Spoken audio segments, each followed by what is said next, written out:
This program is brought to you by Shawi Single Remedies, the best of homeopathy.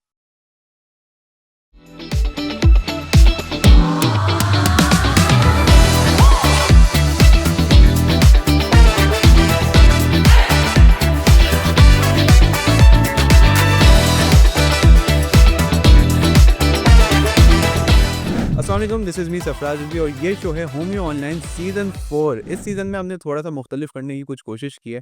जैसे कि आप लोगों ने पिछले सीज़न्स को प्यार दिखाया है, इस सीज़न को भी थोड़ा नहीं, बहुत ज़्यादा प्यार दिखा दीजिएगा और कोशिश की है माहौल को लाइट अप करने के लिए मैंने गुफ्तगू करेंगे हम डॉक्टर ज़ुबैर अहमद साहब से। इनकी जो खिदमात हैं हाँ, फ़ील्ड के अंदर वो 35 साल से ये होम्योपैथी में जो है ना खिदमात अंजाम दे रहे हैं। एडिटर हैं होम्योपैथ मैगज़ीन के और इस शो को प्रेज़ेंट किया है एचजीएच पाकिस्तान ने, doctor Hamid general homeo private limited ने। सो आइए ज़ुबैर अहमद साहब से बात करते हैं। आज का जो उन्वान है हमारा डॉक्टर साहब, उन्वान है चिल्ड्रन एंड होम्योपैथी। बच्चों के जो मसाइल हैं और होम्योपैथी में उसका जो इलाज है, उसके ऊपर हम बात करेंगे। सो मुझे पहला सवाल जो है, वो है बच्चों की अहमियत क्या है? ठीक है? ज़िंदगी के अंदर एक थोड़ा-सा हम फ़लसफ़े पे भी जा रहे हैं और बच्चों के जो मसाइल होते हैं वो बड़े हसास होते हैं। तो उस पे आपका क्या नज़रिया? वाह! बच्चों के मुताल्लिक़ बात की और फ़लसफ़े की बात कर दी। भाई जी। फ़लसफ़ा नहीं है, बच्चे बच्चे हैं। बच्चे हैं, हाँ। हाँ, अब बच्चे में एक बड़ी अपनी तौर पे इसकी शख़्सियत है और उस शख़्सियत को हम समझें, ये ज़हन में रखें कि बच्चा जो है वो जब पैदा होता है तब भी उसकी एक नफ़सियात होती है। ठीक है। माँ की गोद में जाता है, एक अलग फ़ीलिंग होती है, बाप की गोद में जाता है, उसकी एक अलग फ़ीलिंग होती है। हुँ, लड़का होता है, उसकी अलग फ़ीलिंग होती है, लड़की होती है, उसकी अलग फ़ीलिंग होती है। सही है, माँ के पास आके उसको पता चलता है कि मुझे यहाँ से दूध मिलेगा, ठीक है। तो उसकी फीलिंग एक अलग होती है। तो इसलिए हम बच्चों को नज़रअंदाज ना करें, बच्चों को बड़ी अहमियत दें। मतलब सॉरी डॉक्टर साहब आपको इंटरप्ट कर रहा हूँ मतलब ये बात अगर जो एक प्रोवर्ब यूज़ किया जाता है, मुहावरा, "पूत के पाँव जो है पालने में नज़र आते हैं।" तो ये सही मुहावरा है? अब मुहावरा वैसे तो सही है बिल्कुल, लेकिन यहाँ पे जो है वो ज़रा थोड़ा-सा इस लिहाज से चेंज है कि बच्चे की अपनी एक पर्सनैलिटी है। जी। उस पर्सनैलिटी को हमने समझना है और उसको समझते हुए अगर जब हम आगे चलेंगे तो उसकी आगे फिर तरबियत शुरू हो जाएगी और चीज़ें चीज़ें शुरू शुरू हो हो जाए। जाएँगी। और ऊँट के पाँव जो पालने में नज़र आते हैं ना, वो आते हैं हमारे इज़राइली यहूदियों के। कि वो बाकायदा पूरी तौर पे बच्चों को ट्रेन कर रहे होते हैं, माँ की तरबियत दे रहे होते हैं, जब माँ प्रेग्नेंट होती है। हम तो कुछ करते नहीं हैं, हम तो सिर्फ़ उसको कहते हैं बच्चा पैदा कर लो, नहीं पैदा कर ला तो फिर आगे बहुत सारी चीज़ें कर रहे होते हैं, खैर वो एक अलग टॉपिक हो जाएगा। लेकिन ये ज़हन में रखें कि हमारे बच्चे हमारा मुस्तक़बिल हैं और इन मुस्तक़बिल की हमें कदर करनी है।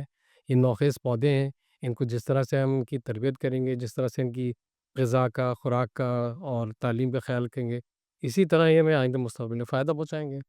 डॉक्टर साहब, बच्चों के अंदर जो है बीमारियाँ बढ़ती चली जा रही हैं।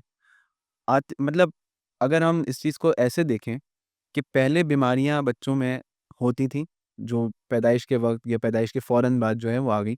लेकिन जैसे-जैसे ज़माना आगे जा रहा है, नई-नई बीमारियाँ आ रही हैं, नई-नई चीज़ें आ रही हैं। सो इस पे आपका क्या कहना है? देखिए, इसमें सबसे पहली चीज़ जब माँ बल्कि हम जब शादी करते हैं, उसके बाद फिर जब हम ये बच्चा पैदा करने की कोशिश करते हैं और जब माँ प्रेग्नेंट होती है, तो हमने सबसे पहली चीज़ जो सेहत का ख़्याल रखना चाहिए, वो बाप और माँ दोनों की है। जितने अच्छे माँ-बाप होंगे, उतने अच्छे कंसीव करेंगे, जितना अच्छा कंसीव करेंगे उसके बाद बच्चे की सेहत और फिर डेवलपमेंट जो है फेटल डेवलपमेंट जो है वो भी अच्छी होगी। वो बच्चा हेल्दी होगा। अच्छा, जब बच्चा हेल्दी होगा तो लाज़मी तौर पे फिर उसकी बहुत सारी बीमारी में कंट्रोल आएगा, ओवरकम होगा। हमारे यहाँ जो है इन सब चीज़ों को कोई ख़्याल ही नहीं करते।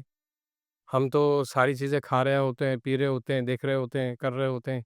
जबकि एक अच्छा माहौल माँ को देना होता है, एक अच्छी ग़िज़ा माँ को देना होता है। तो ज़ाहिर है जब एक अच्छा माहौल और अच्छी ग़िज़ा माँ को मिलेगी, तो बच्चे की सेहत भी अच्छी होगी। डॉक्टर साहब मतलब अगर मतलब मैं अपने शहर की बात करूँ, यहाँ पे हर आए जो है ना दूसरे बंदे को जो है डस्ट एलर्जी है। तो वो कल को ये बोलेगा अम्मी आपकी वज़ह से मुझे डस्ट एलर्जी है। आपने अगर सही ग़िज़ाइयत रखी होती तो मुझे आज डस्ट एलर्जी नहीं होती। हाँ, तो माशाल्लाह आप देखते नहीं है न सब नज़ले के मरीज़ नज़र आते हैं, तो वही है। और डस्ट एलर्जी नहीं है एक्चुअली, वो नज़ले के मरीज़ हैं, जिनकी वजह से ये हो रही है। सही। डॉक्टर साहब आपने अभी तज़किरा किया यहूदियों का, वो तरबियत करते हैं, मतलब पैदाइश से पहले से वो जो है ना एक ट्रेनिंग उनकी शुरू हो जाती है। तो बच्चों की तरबियत कैसे की जाए? हमारी सोसाइटी में, हमारे मुआशरे में हम कैसे करें?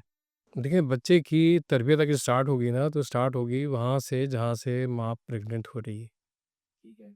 वो इन सब चीज़ों को देखते हैं कि बच्चा है, लड़का है या लड़की है। फिर उसी हिसाब से वो माँ की स्टोरीज़ बुक हैं, उनकी वीडियोज़ हैं, चीज़ें उनको दे रहे होते हैं। फिर वो यहाँ पे फैसला करते हैं कि बच्चे को हमने बनाना क्या है? साइंटिस्ट बनाना है, इंजीनियर बनाना है, डॉक्टर बनाना है, आलिम बनाना है, क्या बनाना है? फिर उसी हिसाब से वो माँ की तरबियत की जा रही होती है, माँ उन चीज़ों को ग्रास्प कर रही होती है, उसके ज़हन से उसके फ़ीटस में जा रहा होता है। फिर वो फ़ीटस के अंदर जी सारी प्रोग्रामिंग चल रही होती है, तो वो बच्चा जब पैदा होता है तो उसके अंदर भी सब चीज़ें पैदा हो रही होती हैं, जिसको आपने कहा ऊँट के पाँव पालने में नज़र ऊँट के पाँव पालने में नज़र आते हैं। अच्छा, डॉक्टर साहब, होम्योपैथी में बच्चों के जो बीमारियाँ हैं, जो चीज़ें हैं, उसका इलाज है? और अगर है तो कितना फ़ायदेमंद है? मतलब कितना फ़ौरी जो है इलाज हो सकता है? देखिए, सबसे पहले ये तो है बच्चे जब पैदा होते हैं तो उनको कुछ बीमारियाँ पैदा होती हैं, जिसमें आम तौर पे जो जॉन्डिस होता है। ये जॉन्डिस जो है वो बाय बर्थ होता है या 2-4 दिन बाद पैदा हो जाता है। इसका बड़ा बेहतरीन होम्योपैथिक इलाज मौजूद है। उसको लाइट वगैरह देना, सूरज की दें या आर्टिफ़िशियल दें, वो तो एक अलग चीज़ है। लेकिन साथ में उसका आपको अगर होम्योपैथिक मेडिसिन दे दें, जैसे एकोनाइट है, चलिडोनियम है, या आप उसको प्रिस्क्राइब कर दें, देखें, मैंने पोटेंसी का ज़िक्र नहीं इसलिए नहीं किया ताकि आप अपने डॉक्टर से मशवरा ज़रूर कर लें। डॉक्टर से मशवरा करके फिर किसी भी मेडिकेशन की तरफ वो जाएँ। फिर इसी तरह एक और होती है, बच्चों में कॉलिक होती है, पेट में मड़ोड़ होती है, बच्चे रोते रहते हैं, रात भर रोते रहते हैं, माँ बेचैन रहती है।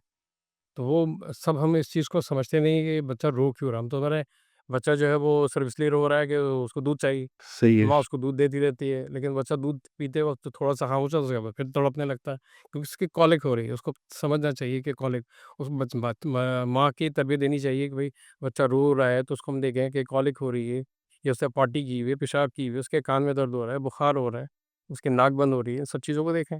फिर उसी हिसाब से उसका ट्रीटमेंट करें। सही। मतलब आप ये बता रहे हैं कि बच्चों के अंदर जितनी भी जो बीमारियाँ जब पैदाइश के वक़्त होती हैं, उन सब चीज़ों का इलाज भी बिल्कुल होम्योपैथी में मौजूद है, है। बिल्कुल। उसके सही। बाद जब बच्चे बड़े होते हैं, तो उसके बाद फिर उनमें जो खून की कमी होती है, कैल्शियम की कमी होती है, बच्चे चलते हुए गिर जाते हैं या पढ़ाई में उनका दिल नहीं लगता, सो उस हर चीज़ तरफ का है। उसको तरफ देखें। बच्चे की नशो-नुमा सही नहीं हो रही होती, उसका कद नहीं बढ़ा होता, सही है। तो ये ये बहुत एक इम्पोर्टेंट फैक्टर है हमारी सोसाइटी में, कद का ना बढ़ना और ये चीज़ें परेशान हो जाते हैं बच्चे, मतलब डिप्रेशन में चले जाते हैं। दाँतों की बीमारियाँ पैदा हो रही होती हैं, दाँतों में कीड़ा लग रहा होता है, आमतौर पे होता है। आमतौर पे हमारी शिकायत करते हैं, मेरा बच्चा खा नहीं रहा, डॉक्टर साहब उसको कोई भूख खोलने की दवा दीजिए, ताकत की दवा दीजिए, वो खा ले। मैं कहता हूँ कतई गलत है। अच्छा, डॉक्टर साहब, उन माँओं के का कोई इलाज है वो जो आजकल जेन ज़ी, अब हर जगह जेन ज़ी आ गए हैं, बच्चे रो रहे हैं, ठीक है? और फ़ोन में स्क्रॉलिंग चल रही है। तो इसकी कोई दवाई है, मतलब होम्योपैथी में? जस्ट आस्किंग, मतलब कोई बुरा नहीं मानिएगा, मैं ऐसी एक भाई सर्च करनी पड़ेगी। सर्च करनी अब पड़ेगी। नई-नई बीमारी है ना जेन ज़ी की, ये तो उसको भी अच्छा, सर्च करना पड़ेगा। जैसे सही है। मोबाइल की तो पूरी बीमारी आ गई है, ये एक और बीमारी है। हाँ, ठीक है, बच्चा रो रहा है, वो फ़ोन स्क्रॉलिंग चल रही है, पता ही नहीं है बच्चे की फ़िक्र ही नहीं है, तो असल में ये हम अपने बच्चों की जब शादियाँ करते हैं, तो हमें उस वक़्त बच्चों को इस ट्रेंड करना चाहिए, हमें उनको बताना चाहिए कि आप शादी कर क्यों रहे हैं? ये शादी आपकी हो क्यों रही है? और शादी के बाद होगा क्या? तो हम ये तो ट्रेन ही नहीं करते ना, बताते ही नहीं हैं। हम तो बस कहते हैं, बच्चा बड़ा हो गया, बच्ची बड़ी हो गई, चलो भाई शादी करो। सही है। तो शादी करने से मसले थोड़ी होते, फिर बाद में ये सारे मसाइल पैदा होते हैं। भाई 2 ख़ानदान का जुड़ाव होता है, 2 दिलों का जुड़ाव होता है, साथ में फिर जो चीज़ उसके ऑफ़स्प्रिंग होता है, तो उसकी भी देखभाल होती है। तो आप माँ-बाप बन रहे होते हैं, तो माँ-बाप का एक अज़मत होती है। तो अल्लाह ताला ने ऐसे थोड़ी दी है, माँ के कदमों में जो जन्नत है, वो ऐसे थोड़ी है। सही, सही। सो इसी के साथ आपने जैसे डॉक्टर साहब से सुना इस एपिसोड के अंदर कि बच्चों के बढ़ते हुए मसाइल और बीमारियाँ, इनका भी इलाज होम्योपैथी में मौजूद है। हमारी कोशिश यही है कि अवेयरनेस तो क्रिएट करें ही, लेकिन साथ ही साथ आप लोग को ये भी बताएँ कि सेल्फ मेडिकेशन और इन चीज़ों पे ना जाएँ, ठीक है? अच्छा, डॉक्टर साहब, नाश्ते की क्या अहमियत है और बच्चों के लिए भी कितना ज़रूरी है नाश्ता? और हम सब के लिए भी, वैसे भी एक जनरल सवाल। देखिए, नाश्ता जो है हमारा सबके लिए फंडामेंटल है, बुनियाद है। क्योंकि हम सो के उठे हैं, उसके बाद फिर हमें नाश्ता चाहिए और हमें पूरे दिन की मसरूफियात को करना है और नाश्ता सबसे हमारा कॉम्प्रिहेंसिव होना चाहिए। जबकि हमारा नाश्ता जो है उसमें कुछ भी शामिल नहीं होता, बहुत से बहुत चाय क होती है या बिस्किट होते हैं या एक दूध का ग्लास दे दिया। हालाँकि चाय बच्चों के लिए इंतहाई मुज़िर है और बिल्कुल, बूढ़ों के लिए मुज़िर है तो बच्चों के लिए क्या नहीं होगी। अच्छा, आप ये बता रहे हैं कि चाय मुज़रे सेहत है। एग्ज़ैक्टली। ठीक है। और जो दूसरी चीज़ है, दूध अहम चीज़ है जो बच्चों को मिलना चाहिए और दूध के साथ उनको कभी अंडा दें, कभी पराठा दें, मक्खन दें। ये ज़हन में रखें, मार्जरी नहीं, मक्खन। और असली घी का पराठा बना हो, वो दें, ताकि बच्चों के अंदर विटामिन डी, कैल्शियम की कमी दूर हो। सही। और उसी से जो है फिर उनके अंदर प्रोटीन को दें, ताकि वो आयरन की कमी दूर हो। क्योंकि यही मसला होता है बच्चों में, इन सब चीज़ों की कमी होती है, तो वो फिर सुबह स्कूल जो जाते हैं तो इंतज़ार करते रहते हैं कि भई लंच कब होगा? क्योंकि उनको भूख लग रही होती है, तो वो पढ़ाई भी सही पे तौर पे नहीं पढ़ पाते। तो बेहतर सबसे यही है कि नाश्ता सबसे अच्छा हैंडसम खुद भी करें और बच्चों को भी कराएँ। खुद भी करें और मतलब रच के नाश्ता करें। बिल्कुल। तो जैसा कि आपने सुना डॉक्टर साहब ने कितनी अच्छी-अच्छी बातें की इस एपिसोड के अंदर और जितने भी न्यूली पेरेंट्स हैं जो इन चीज़ों का ध्यान नहीं रखते, बच्चों की सेहत का ध्यान नहीं रखते, उनको चाहिए कि इस चीज़ पे ख़ास तवज्जो दें और सेल्फ मेडिकेशन ना करें। अगेन हमारे इस प्रोग्राम के ज़रिए से HGH Pakistan doctor Hamid general homeo private limited जो प्रेज़ेंटर्स हैं, उनकी भी यही कोशिश है कि अवेयरनेस क्रिएट करें और सेल्फ मेडिकेशन ना करें। अपने जो करीबी इलाके में जो होम्योपैथिक डॉक्टर हैं सर्टिफ़ाइड मेक श्योर करिएगा कि सर्टिफ़ाइड होम्योपैथिक डॉक्टर हों। उनसे रुजू करें, उनसे डिस्कस करें और इन चीज़ों पे मज़ीद जो है आप लोग को नॉलेज अबूर अपने डॉक्टर से कंसल्ट करके आ जाएगी। सही है, इसी के साथ मैं हूँ सफ़रार रिज़वी, मुझे दीजिए इजाज़त। आपसे नए एपिसोड में नए उन्वान के साथ मिलेंगे और डॉक्टर ज़ुबैर अहमद के साथ ही होंगे इंशाअल्लाह। अल्लाह हाफ़िज़।